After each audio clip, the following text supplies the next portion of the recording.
Okay, so here we are, day 75 of February, the shortest month of the year, and we're working on our Finish It February car. So we've done the lining around the windshield frame, and then we did some lining around the doors and the hood and the vents and everything. We still have a little bit of cleanup to do on some spots that I had to go back and retouch.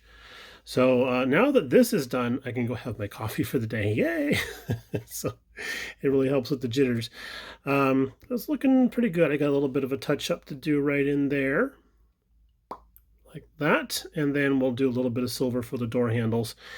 Now, on these cars, a lot of the ones I've seen, the lower panel, the rocker panel, is usually painted some sort of semi-gloss black. But that's not going to be on this one because the rear is supposed to have like the lower roll pan supposed to be black also. But I'm kind of tired of painting, taping this thing and painting the things I forgot, because I'm like, maybe this one just has the orange on there.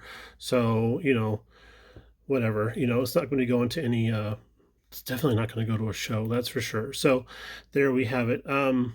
I did find a fascinating video on Leno's Garage. I was watching it yesterday about the 914.6. I didn't say the slash, the 914.6, and somebody had restored one, and it was kind of interesting to find out that they stopped making the 6-cylinder ones in 72. So that was kind of interesting.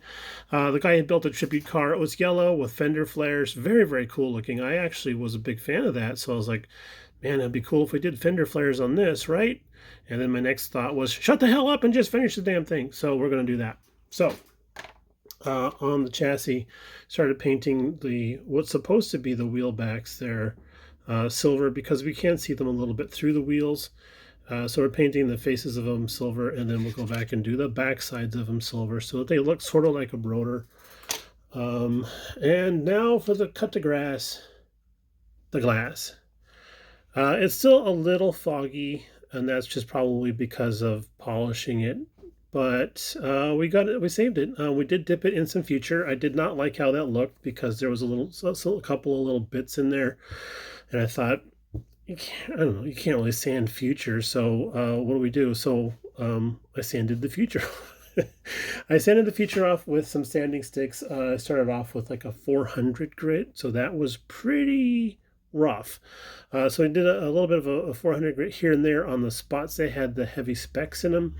And then we switched to, we pulled out the sanding pads drawer, and we went to 1500, then 2000, then we went up to 4000, 6000, 8000, then we went to 10,000.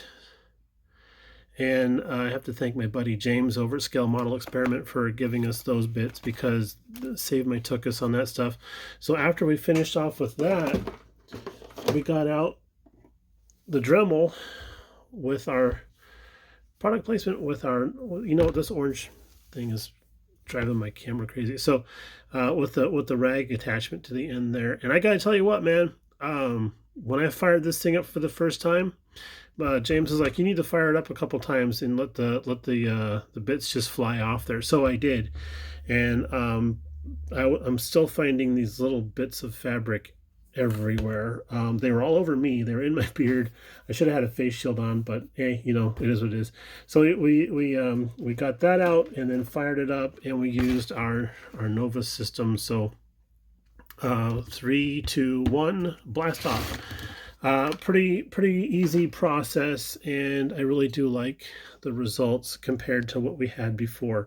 A couple of guys I sent pictures off to said, hey, you know what, that actually looks more realistic than it did before you fucked it up. So, I mean, messed it up. I'm sorry to all the little children out there that watch. Yeah, so we're just painting on the little styrene strips we had, that we're just painting on those right now. And then when those dry up, we'll probably go around the whole thing, around the edging and everything, with some black Sharpie, and then stuff it in this. So that's our plan. All right, y'all, thanks for tuning in again. I just wanted to do a quick update, let you know that we had solved the problem of the frosty glass. And I want to say thank you all to all the great comments and suggestions and stuff. we did have a plan of action when we had made that video, but there was a lot of guys that were like, "Yeah, dude, try the future. If that doesn't work, just sand it off." So we really appreciate that, and it's really cool to know that when we have a situation like that, that we can turn to the community for suggestions and offerings of ideas, because what I might have in store or in mind or planned might not be the best course of action, and somebody else out there has that knowledge base. So thanks again all for all the great suggestions and such. I have this idea that I might on the next video go through and read comments from the previous video, like maybe respond to comments on video. That might be kind of a fun thing to do. So we'll see how that goes. We'll talk to you all a little bit later on. Bye now.